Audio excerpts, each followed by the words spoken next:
The summer transfer window is right around the corner, and I think there's things Arsenal can do to massively increase their chances of winning the league next season. Look, I've already been on record saying I think Arsenal are going to win the league next season, but I think there's a couple of changes, a couple of things Arsenal can do to massively increase their chances. I want to hear your thoughts as well. Before we get into it though, just very quickly, do me the favour, hit like on this video. So look, before I give you my thoughts, I first want to hear your suggestions in the comment section. You know, what do you think in terms of incomings? What do you think Arsenal need to do to really take this team to that next level? Look, the last 2 seasons, Arsenal have been so close. Like, we're so very nearly there. And if I'm looking at the team now, I think we probably need 3 positions. If we can bring in 3 solid, world-class players, I think Arsenal are at a level where they can actually go on to win the Premier League, can actually go on to win the Champions League. Like I said, let me know what you're thinking. Do you think we need to go for a defender, midfielder, or striker? Look, at the beginning of the season, I probably would have said, going into the summer, our main priority needs to be a striker. It has to be. We need a guy that can score goals. But we saw what happened in the latter part of the season. Kai Havertz was moved from midfield and moved into a more central forward position where he excelled massively. Look, I still don't think he's going to be the 25-30 goal a season striker. But we've heard Mikel Arteta come out and say that that's not necessarily what Arsenal need. Arsenal are a team that shares the goal around. They share the goals.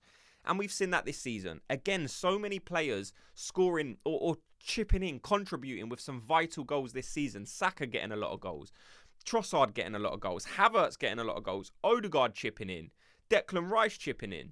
So, you know, there are definitely goals in this team. So am I looking at this team now saying we have to bring in a striker or we're not going to bring it? Look, I'd like to see it. Of course, the links are there with Benjamin Sesko. We spoke about it and we will do a more in-depth video going forward. But this video today, I want to focus in a certain position. Like I said, if you think it's a striker, let me know. But for me, it's that midfield position. I think our midfield is so close to being perfect. Like, I'm going to give you an example, right? So I think in that last game of the season, Everton, I don't think we necessarily won that midfield battle.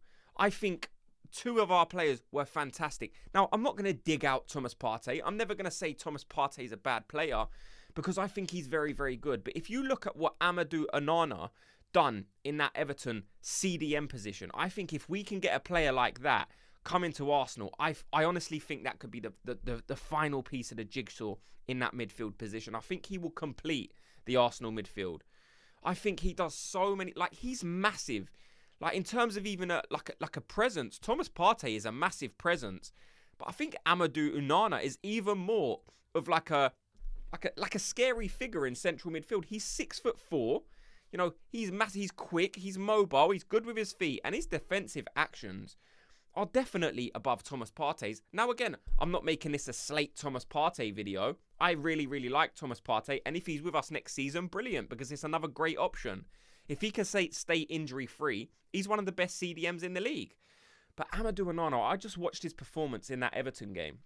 And I'm not just talking about a one-off. I've watched him all season. I watched him in the game early on in the season against Arsenal, where he was very combative as well. And he was having words with Declan Rice. They was almost come to blows. So this is a player who doesn't mind mixing it up. This is a player who doesn't mind getting involved with some arguments or some heavy tackles. And that's exactly what Arsenal need in that central defensive midfield position. We've got the 2 players in Declan Rice, who likes to get forward, likes to do the defensive work as well. And we've got Odegaard, who is just such a technically pleasing player to watch. So you do need that powerhouse. You do need that workhorse, that real physical presence in CDM. And that's exactly what Amadou Onana is. He's got so much experience as well. Like, before Everton, he was playing at Lille. But not even that. Like, his international pedigree is very, very good. He's played for Belgium under 17s, 18s, 19s, under 21s. And now he's a first teamer for Belgium. A very, very good international team. So I'm looking at that midfield area. And I'm saying if we can bring in Onana, I honestly think that could take Arsenal's, not just midfield, but our whole squad. I think that could be the missing link. Now, look, some of you guys are going to have some different suggestions, of course. Some of you might not want Amadou Onana in that central midfield position. Some of you might have a different idea. Some of you might like Zubimendi. Some of you might like a Douglas Luiz or maybe a Bruno Guimaraes. I understand. I think they're great players as well. But it just depends what you're going to do with Declan Rice. We've had this discussion a couple of times this season. You know, what is Declan Rice's best position?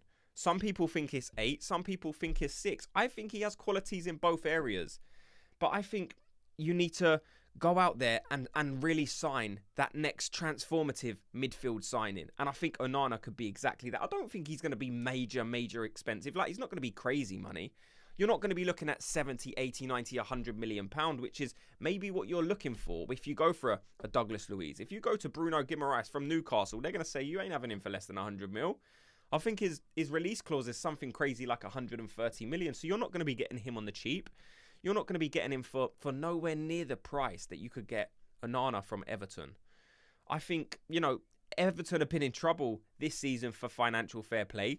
Does that carry on to next season? Are they in a position where they have to sell players to comply with the regulations? I don't know. There's people out there smarter than me who has that information. But I would be looking at Everton and seeing a real opportunity there with Onana. I mean, I am convinced of this player. The more and more I've seen him all season, it's more like this is the guy I want. I've already made my mind up. But Arsenal have to be clever in this transfer market. We've got players that are going to be leaving as well. We've had El Neni come out and say he's leaving. Walters come out and said he's leaving. Cedric today come out and said he's leaving. So there's 3 guys that we had to get off the wage bill. So in terms of wage structure, we've got a bit of wiggle room there. And again, I don't think Onana at 22 years old, he's not going to be a 2, 3, 400 grand a week player. So he's not going to smash your wage structure, which is, he's probably going to cost less than a Bruno, for example, or someone like that. In my opinion, I think he will probably cost less. But you've also got, look, Nuno Tavares. He's coming back to Arsenal. What are we going to do with him? Sammy Lokonga. What are we going to do with him? Mika Bierif. These are decisions that Mikel Arteta is going to have to make. That Mika Bierif's an interesting one, and we may even feature it in another video. We're going into the transfer window now, so we've got so much time, so much opportunities to make some videos about transfer news, transfer rumours. But in this one, I just kind of wanted to get an idea of what people's thoughts are. If you're looking at this team and thinking, where can Arsenal actually make a difference? What part of this team can I look at and say, if we change that, I think Arsenal can go on to win the league? I want to hear your thoughts on it, because the more I hear from you guys, the more I can direct videos towards that subject. So say if you say we need a striker, I can go and do some research and say, right, these are the strikers Arsenal are linked with, and those are the videos that I can put out.